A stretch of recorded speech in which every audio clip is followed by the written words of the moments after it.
사람들의 관심사는요, 자주 바뀝니다. 그렇죠? 계절에 따라, 나이에 따라 바뀝니다. 여러분 어떠셨어요? 여러분들의 주관심사가요? 제가 주보에도 좀 실었지만, 근데 여러분, 세월이 가지만, 계절이 바뀌지만 바뀌지 않는 게 있습니다. 사람들의 주관심사가. 어떤 게 안 바뀔까요? 가족?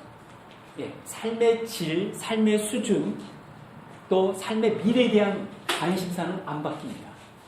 가족도 그 안에서 포함될 수 있는 것이죠. 그래서 여러분, 여행이라든지 이런 것들에 대해서 사람들이 계속 관심 있는 이유가 거기 있는 것이죠. 죽기 전에 꼭 가봐야 될 것, 가봐야 되겠다. 여행에 대한 관심은 계속 드높은 것이죠. 또 하나, 계절이나 나이에 따라 바뀌지 않는 것이 있습니다. 그게 뭐죠? 네, 삶의 질이, 삶의 수준이 나빠지지 않는 것입니다. 여러분, 건강 악화를 누가 바라겠습니까? 그래서 사람들이 더 약에 대한 관심이 있는 것이죠. 그래서 여러분, 다 그런 건 아니지만 연세가 드실수록 약이 주변에 많아집니다. 약봉지가 많아져요. 그것은 바로 내가 이제 나이가 많이 들어가고 있다는 것을 말해주는 것이죠. 그리스도인들은 어떨까요? 그리스도인들의 주 관심사는 무엇이고, 그리스도인들에게 있어서, 신앙인들에게 있어서 주 관심사, 여러분 무엇이라고 생각합니까? 여러분, 사실 주 관심사 하면 내가 많이 생각하는 거예요. 그리고 가장 많이 애달파는 거예요. 그리고 가장 많이 근심되는 것이에요.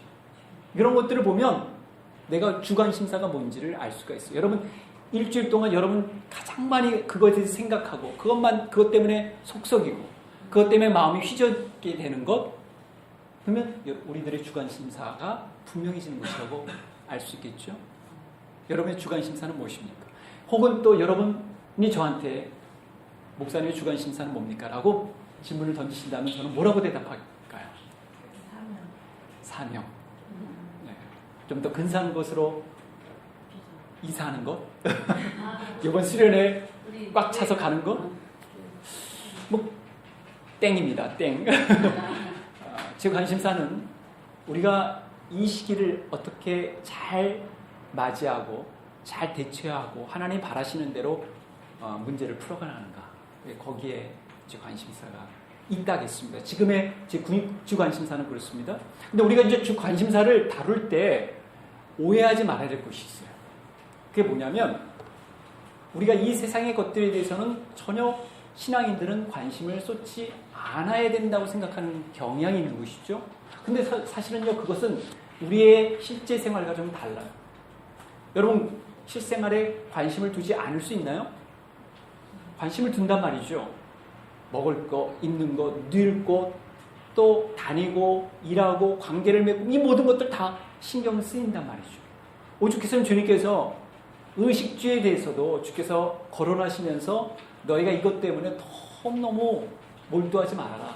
너무 집착하지 말아라. 너무 걱정하지 말아라고 말씀하셨을까요? 그러니까 성도들에게서의 관심사가 분명히 그런 부분이 있습니다. 그러나 거기에 우리가 집착할 필요는 없다.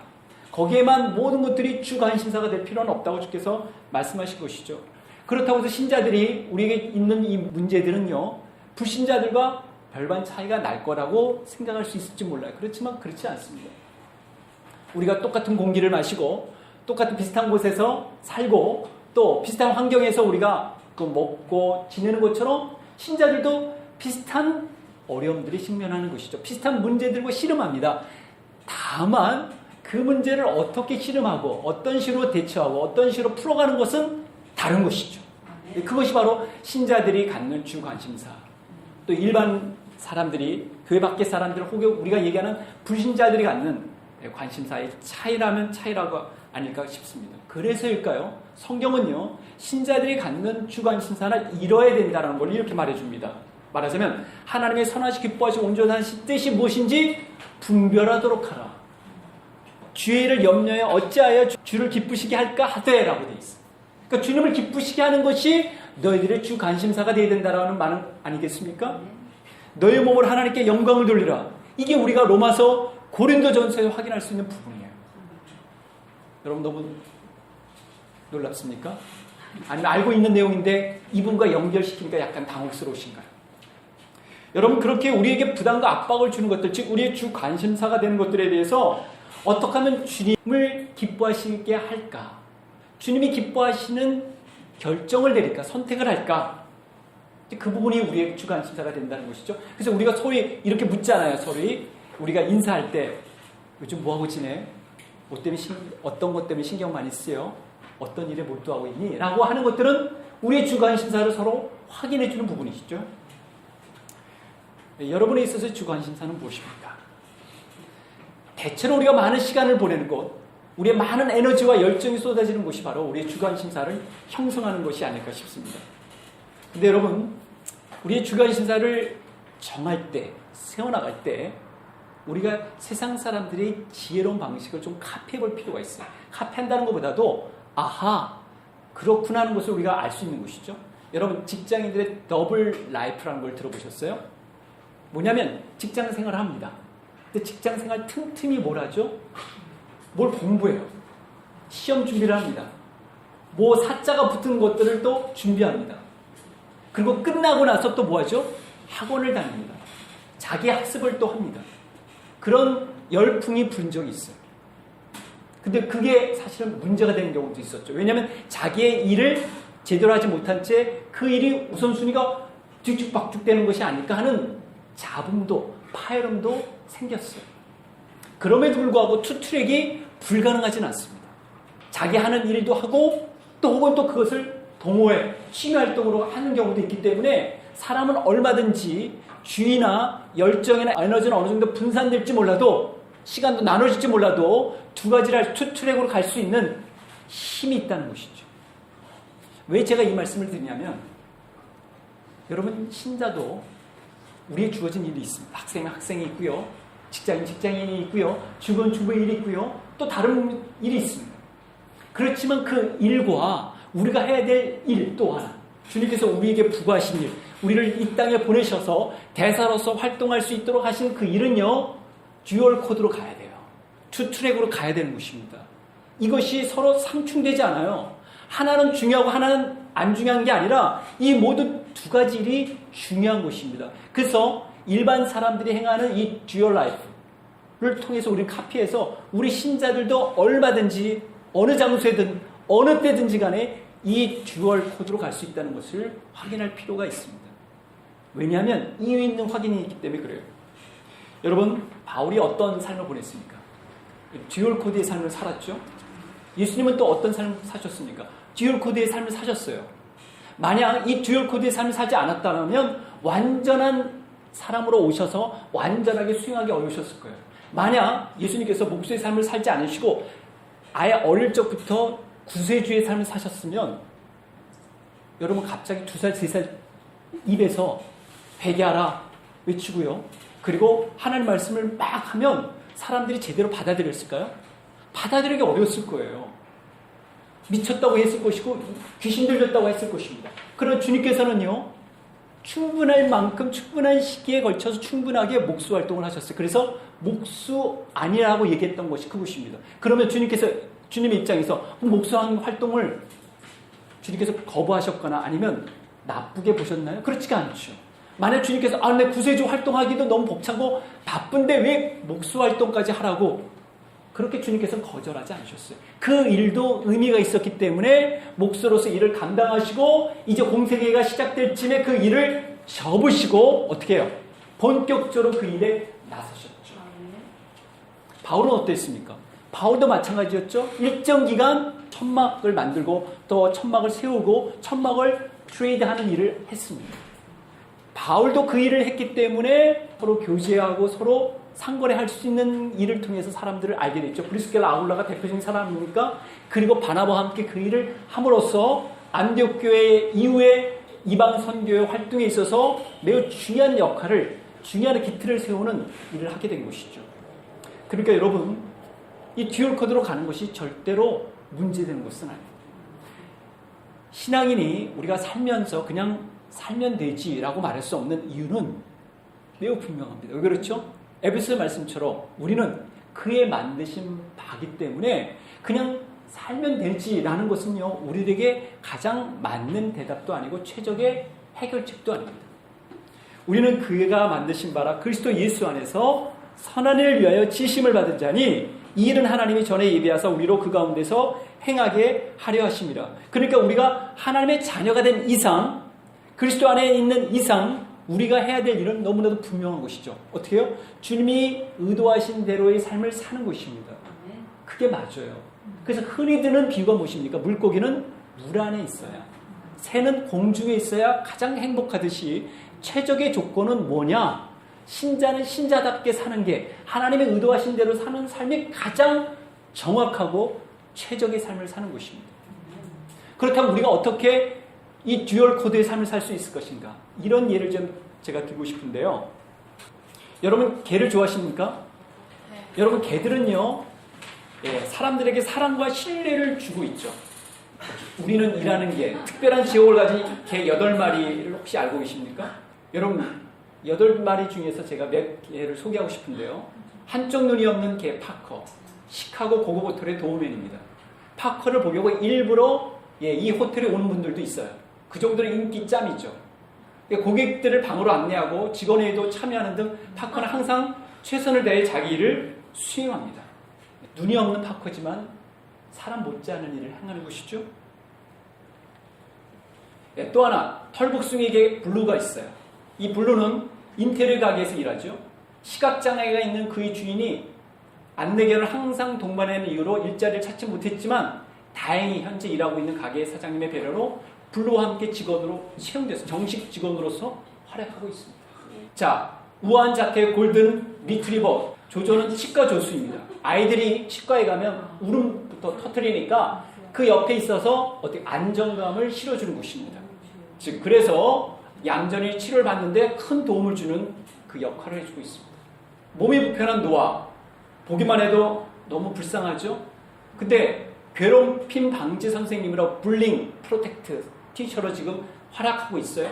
두 눈이 보이지 않고 휠체어에 의지해야만 걸어갈 수 있지만 이것이 그의 열정을 막을 수는 없다. 그의 열정은 바로 이 노아의 열정입니다. 오히려 노아는 자신의 아픔을 통해 사람들에게 다름을 인정하는 법을 가르치고 있죠. 걔가 살아가는 인생이 멋있지 않습니까?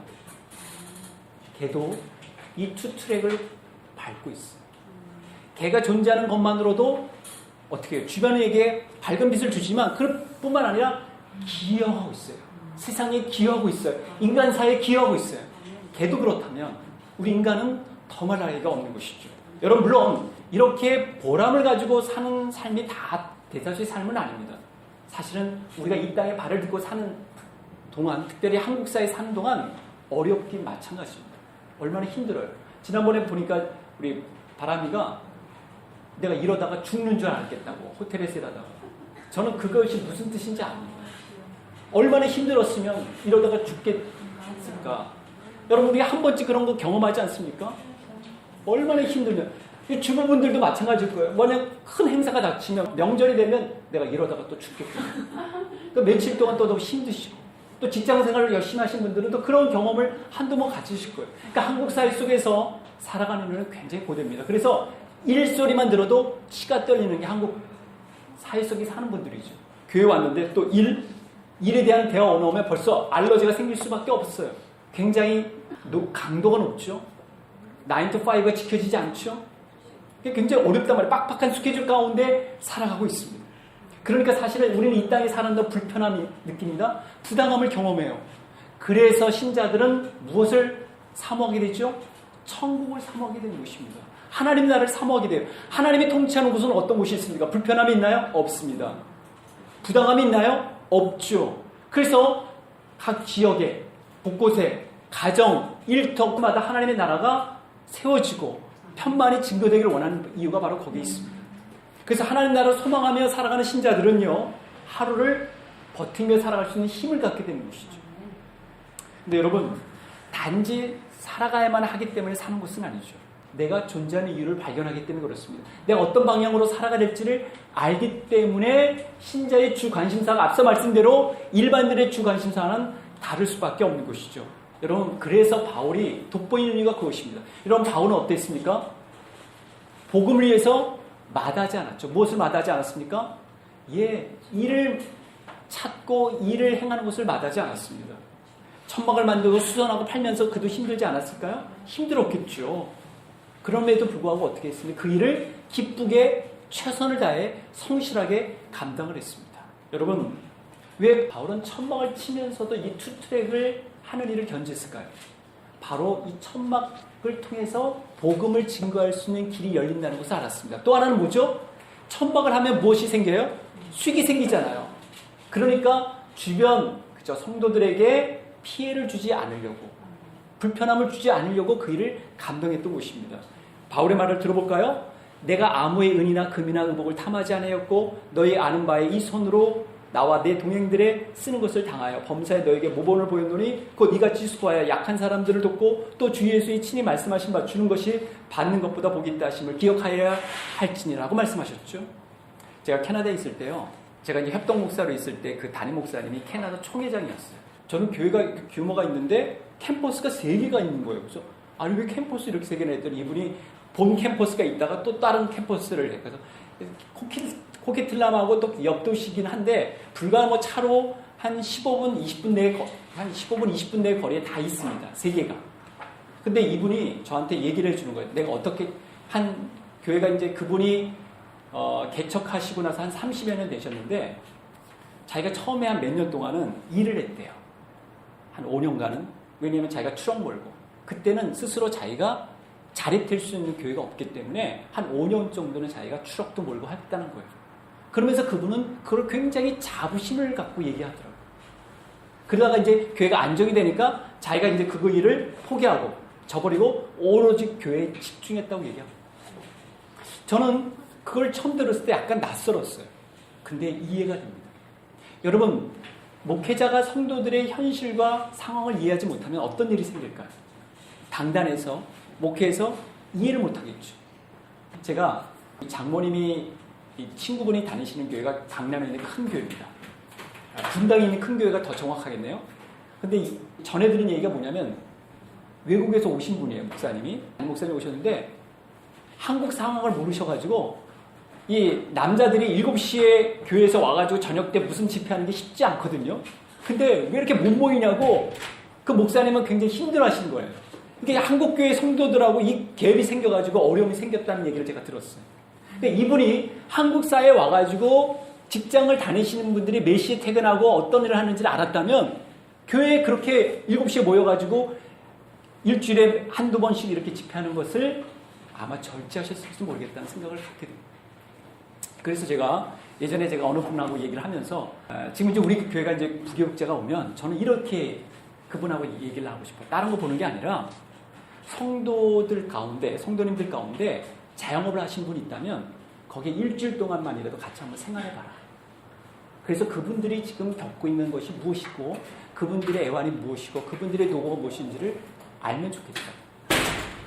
혹은 자영업은 아닐지라도 일터에 가서 하루 정도 같이 한번 있어봐라. 그분과. 방해가 되지 않는 범위 내에서. 그분이 직장 생활에서 어떻게 생활하고 어떻게 수행하고 있는지를 한번 지켜보는 것은 어떨까.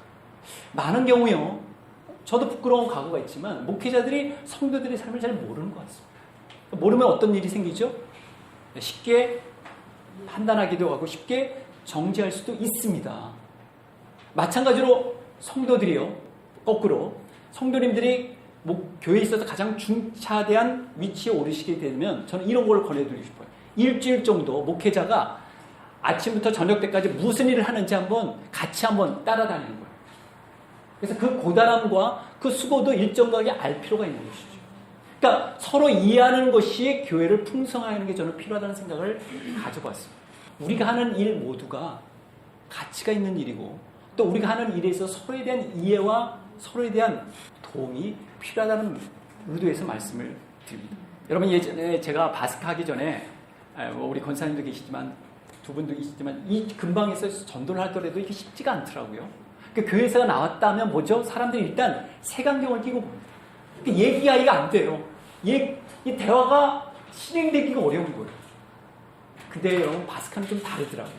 일단 인정되는 공간이잖아요. 그러니까 사람들하고 대하는 것이 그렇게까지 어렵진 않아요. 물론 대화가 싫어가지고 오는 사람들도 있는데 옆에서 또 대화를 시키려고 하면 더 문제가 되는 경우도 있지만 그러나 훨씬 더 사람들과 대화를 그 사람들이 왜 오고 그 그 사람들이 만나서 무엇을 하며 또 무슨 팀 플레이를 갖고 어떤 생각을 가지고 오는지를 알 수 있는 기회가 됩니다. 그러니까 굉장히 중요한 부분이죠. 그런 의미에서 바울이 천막을 치면서 사람들을 만났고 그 만남 가운데서 브리스길라와 아굴라가 있었던 것이고 그 가운데서 바나바와 사역을 하면서 바울도 내가 이런 일을 행하지 않고 주의를 감당할 수 있는 자격과 조건이 있었음에 불구하고 내가 그것을 절제하고 일을 한다고 말했던 이유가 바로 거기에 있습니다.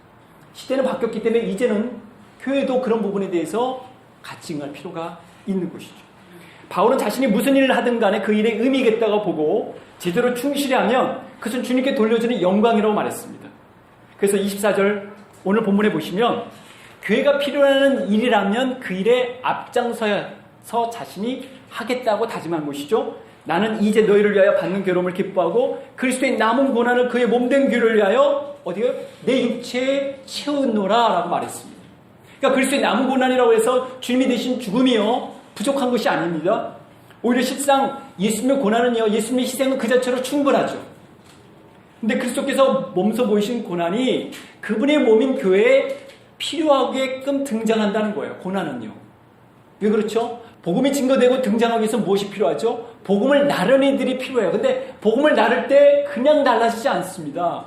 무엇이 필요하죠? 고생과 고단함과 고통과 역경이 따르게 돼 있어요. 바울은 그것을 알았습니다. 그래서 그것을 짊어지겠다고 얘기하는 것이죠. 자, 바울이 그런 고난을 짊어졌다는 부분을 어떻게 말해주고 있습니까? 고린도서 1장 8절부터 10절에 보니까 형제들 우리가 아시아에서 당한 환난을 너희가 모르기를 원하지 아니하노니 힘에 겹도록 심한 고난을 당하여 살 소망까지 끊어졌다고 얘기합니다. 그러니까 이제 죽는구나. 여기가 끝이구나. 여러분 그런 경험을 했어요. 여러분도 그런 경험을 하신 적이 있으십니까? 현대어 성경에는 24절이 이렇게 표현되어 있어요. 지금 나는 여러분을 위하여 받는 고난을 오히려 기뻐하며 그리스도께서 자신의 몸인 교회를 위하여 받으신 고난에 남은 부분을 내 몸으로 겪고 있습니다. 메시지에서는 이렇게 되어 있어요. 나는 교회가 겪는 이 고난에 참여할 기회를 기꺼이 환영합니다. 나는 이 교회 일꾼이 되어 이 고난을 순전한 선물을 받았습니다. 그것은 나로 하여금 여러분을 섬기고 온전한 진리를 전하게 하시려는 하나님의 방법이었습니다. 여러분, 그는 자신의 주 관심사가 주님과 함께 일하는 일, 주님과 동역하는 것이라고 말했습니다. 이미 주님께서 이루어놓으신 구원, 구속을 어떻게 해요? 이방인들에게 전하기 위해서 나는 일꾼이 되었다. 뭐죠? 오이코노모스 라는 표현을 써요. 이때 쓰여진 헬라어의 이 오이코노모스는 무슨 뜻이냐면 큰 집에 속한 한 일원인으로서 자신이 그 일을 담당하는 사람으로 자기가 스스로를 확증짓고 있습니다. 큰 사유지의 관리자로 자신을 부르고 있습니다. 그래서 바울은 그래서 복음을 위하여 모든 것을 행하면 복음에 참여하고자 함이라고 말했던 것이죠. 자신의 유익을 구하지 않고 많은 사람의 유익을 구하여 그들로 구원을 받게 하라고 한 것이죠. 그는 빌립보 교회 성도를 향하여 그리스도의 복음에 합당하게 생활하라고 말했습니다. 복음에 합당하게 생활하라. 그리고 위의 것을 찾으라라고 말했습니다. 그래서 하나님의 주관 심사를 행하는 일에는 분명 무엇이 뒤따르죠? 수고와 고난이 따를 수밖에 없습니다. 하나님의 일꾼으로 서야 할 부분이기 때문에 그렇습니다. 바울은 고린도 교회 성도들이 보내는 두 번째 서신에서 이렇게 말합니다. 내 마음에 큰 눌림과 걱정이 있어 많은 눈물로 너에게 썩노니라고 말해주고 있어요. 고린도서 2장 4절 말씀입니다. 여러분 신앙생활하면서 이 고통과 고충이 없고 고역이 없다는 것은요 거짓 복음입니다. 신앙생활할 때 고난은 분명히 따르게 돼 있어요. 그래서 하나님 나라에 들어가면 많은 환난을 당할 수밖에 없는 것이어서 우리가 이 땅을 사는 동안 이 땅을 통과하는 동안 어떻게 환난이 고통과 역경이 없겠어요. 그래서 여러분 골로새 교회 성도들에게 준 이 서신도요 사실 바울이 갇혀있는 가운데 투옥된 가운데서 쓴 편지입니다. 그게 얼마나 간절하겠어요.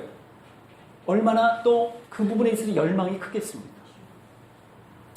여러분 그러나 하나님의 감동으로 쓴 이 골로새서 이 편지는 골로새 성도들이 회람하면서 읽었을 때 얼마나 잔잔한 감동을 불러일으켰습니까. 그리고 그리스도 중심으로 그리스도와 함께 사는 삶이야말로 그리스도인이 살아야 될 삶임을 알려준 것이죠. 그래서 골로새서를 읽을 때 그리스도가 중심이 되는 것을 그리스도 중심적인 삶을 살아야 되는 것을 누구나 다 20세기 지난 다음에서도 알게 되는 것이죠. 그렇지 하나님의 말씀은 그렇지 않죠. 예나 지금이나 하나님의 주관 심사는 변하지 않는다는 것을 보여주기 때문에 골로새서 말씀을 우리가 읽는 것이죠. 주관 심사는 그것입니다. 내가 그리스도의 남은 고난을 그 주의 몸된 교회를 위해서 치른다. 바울이 그랬다면 골로새 교회 성도들도 그랬다면 우리도 그래야 된다는 것은 당연한 거 아니겠습니까? 여러분, 그런 의미에서 보자면 우리가 누군가에게 쓰는 이 편지 하나도요, 온라인에서 오프라인 안에서 그 하나님의 말씀과 하나님의 관심사를 담은 그 짧은 문구가 사람을 변화시킬 수도 있어요. 여러분, 10년간 집으로 돌아올 수 없었던 16살 소년 이야기를 아십니까? 나이지리아에 사는 16살의 그 모세스는 의사를 꿈꾸는 평범한 학생이었죠. 그는 2005년 휴대폰을 훔쳤다는 그 확인되지 않은 혐의로 체포된 후 무려 몇 년간 집으로 되돌아갈 수 없었냐면 10년간 집으로 되돌아갈 수 없었어요. 체포될 당시 군인은 그를 심하게 구타했고요. 경찰 역시 계속해서 고문하여 결국 거짓 자백을 받게 했습니다. 그리고 재판 때 증언으로 삼았죠. 결국 모세스는 감옥에 들어간 지 8년이 되던 2013년 사형을 받게 됩니다. 이상한 나라예요. 그렇죠? 그런데 딱한 이 사정을 드는 국제 앰네스티 회원들은요, 전 세계에 모세스 이야기를 알리기 시작합니다. 회람하죠. 그리고 석방을 요구하는 탄원 편지를 보내기 시작합니다. 전 세계에서 80만 통의 편지가 쏟아집니다.